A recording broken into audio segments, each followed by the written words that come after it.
السلام علیکم سامعین، 15 ذی الحجہ اور 12 جون ہیں۔ خبر کا عنوان ہے حادثے میں 100 سے زیادہ افراد کے مرنے کی اطلاع آ چکی ہے۔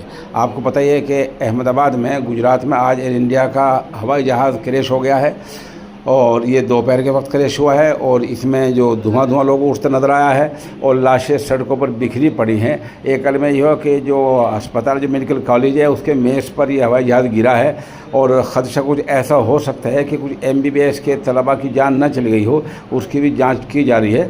بہرحال لاشوں کی ابھی پہچان نہیں ہو پا رہی ہے۔ یہ ایک ٹکٹ ہے، آپ دیکھ رہے ہیں، یہ سابق وزیر اعلیٰ گجرات یہ بھی اس میں سوار تھے۔ ان کے بارے میں ابھی محکمہ ہیلتھ نے کوئی باضابطہ اعلانیہ جاری نہیں کیا ہے، اور جو 100 سے زیادہ افراد کی میں بتا رہا ہوں وہ بھی ایجنسی پر آ چکی ہے، لیکن ابھی تک ان کے ناموں کے ساتھ کوئی باضابطہ لسٹ ایسی جاری نہیں ہوئی ہے جس کو ہم مصدق لسٹ کہہ سکیں۔ آپ ہمارے ساتھ بنے رہیں، شام تک جیسے خبر اپڈیٹ ہوتی رہے گی، ہم انشاءاللہ حل میں آپ کو اطلاع دیتے رہیں گے۔